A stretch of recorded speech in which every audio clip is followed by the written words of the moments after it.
नमस्कार दोस्तों, स्वागत है आपका। दोस्तों आइए देखते हैं वर्ल्ड हिस्ट्री का बहुत ही महत्वपूर्ण प्रश्न है जो आईएएस मेंस और यूपी पीसीएस मेंस के लिए बहुत ही महत्वपूर्ण है। और प्रश्न है कि यूरोप में 14वीं सदी से लेकर 16वीं सदी के मध्य आरंभ हुए पुनर्जागरण के स्वरूप, तत्व या विशेषता का उल्लेख कीजिए। तो देखिए, किसी भी प्रश्न में यदि स्वरूप पूछता है उस प्रश्न में, या उस प्रश्न में तत्व को पूछता है या विशेषता को पूछता है, तो इसका अर्थ तीनों का एक ही है, अर्थात उस प्रश्न में उसकी विशेषता को बताना है। तो इस प्रश्न में यूरोप में जो आरंभ हुआ था पुनर्जागरण, तो उसकी विशेषता को बताना है। तो देखते हैं कि यूरोप के पुनर्जागरण के स्वरूप अर्थात विशेषता को निम्नलिखित आधारों पर समझा जा सकता है। तो नंबर 1 है मानववाद। मानववाद यह पुनर्जागरण की सर्वाधिक महत्वपूर्ण विशेषता है। पुनर्जागरण की सर्वाधिक महत्वपूर्ण विशेषता क्या है? मानववाद। और मानववाद से तात्पर्य है कि मानव जीवन में रुचि लेना, मानवीय समस्याओं का खोज करना तथा मानवीय समस्याओं का समाधान करना। मानववाद से क्या तात्पर्य है? तो मानववाद से तात्पर्य है कि मानवीय जीवन में रुचि लेना, मानवीय समस्याओं को खोजना और उनका समाधान करना। और यहाँ अर्थात मानववाद में मानवीय चिंतन का केंद्र बिंदु मानव होता है, ना कि ईश्वर होता है। और साहित्य, दर्शन, कला अर्थात जीवन के प्रत्येक क्षेत्र में मानवीय संवेदनाओं को महत्व दिया गया पुनर्जागरण में। इसलिए पुनर्जागरण की सबसे महत्वपूर्ण विशेषता क्या है? तो मानववाद है। और देखिए, बौद्ध दर्शन भी मानवीय समस्याओं का खोज करता है, उसका समाधान बताता है। जैसे कि दुख है, दुख का कारण है, दुख का निदान है, तो मानवीय समस्याओं की खोज करता है, उसका समाधान भी बताता है। इसलिए बौद्ध दर्शन को मानववादी दर्शन भी कहा जाता है। और मानववाद पुनर्जागरण की भी एक महत्वपूर्ण विशेषता है, सर्वाधिक महत्वपूर्ण विशेषता है। अब देखते हैं व्यक्तिवाद। तो पुनर्जागरण की दूसरी महत्वपूर्ण विशेषता है व्यक्तिवाद। और इसमें अर्थात व्यक्तिवाद में प्रत्येक व्यक्ति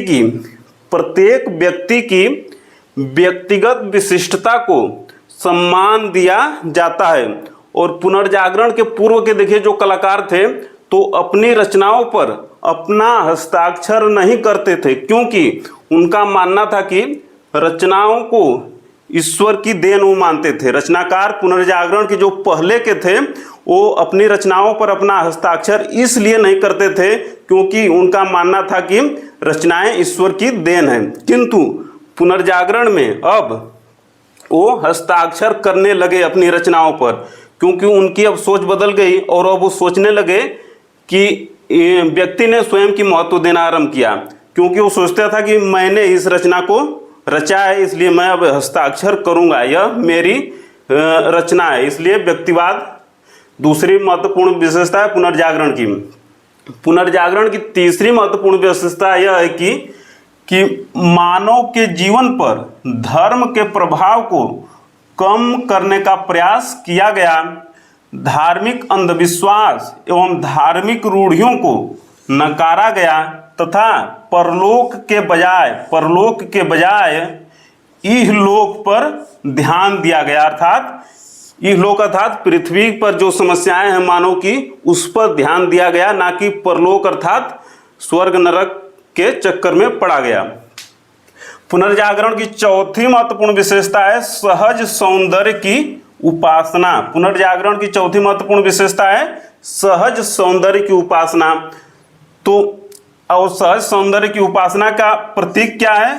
तो देखिए, मोनालिसा की पेंटिंग जो किसी राजकुमारी की पेंटिंग नहीं है, बल्कि एक साधारण महिला की है, और कई शताब्दियां बीतने के बाद भी अभी भी यह विश्व प्रसिद्ध है और आगे भी विश्व प्रसिद्ध रहेगी।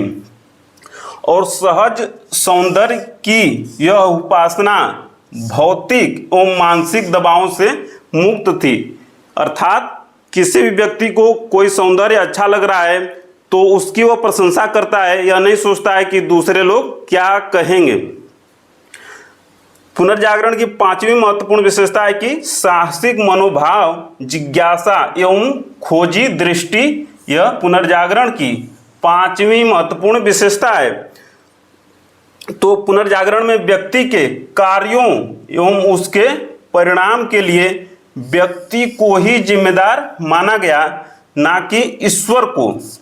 इस कारण से व्यक्ति में प्रचंड आत्मविश्वास आया। व्यक्ति में प्रचंड आत्मविश्वास इसलिए आया क्योंकि वो मानता था कि मैं जो कार्य करूंगा उसके लिए मैं ही जिम्मेदार हूं। एवं इस मनोवृत्ति के कारण से अनेक साहसिक यात्राएं एवं खोजें हुई, जैसे कि 1492 ईस्वी में कोलंबस ने अमेरिका की खोज की और 1498 ईस्वी में वास्को डी गामा भारत आया, केरल राज्य में। पुनर्जागरण की छठी महत्वपूर्ण विशेषता है कि मध्ययुगीन जड़ता से मुक्त होकर तार्किकता एवं बौद्धिकता को अपनाया गया। और इसका प्रमाण है कि पुनर्जागरण से पहले लोगों की सोच थी मानो तब जानो, अर्थात पुनर्जागरण से पहले व्यक्ति किसी भी चीज के बारे में मान लेता था, तब उसके बारे में जानने का प्रयास करता था।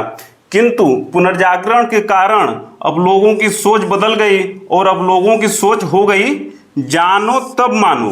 किसी के बारे में अगर जानो तब उसको मानो। और बौद्ध दर्शन भी यही कहता है कि पहले जानो तब मानो।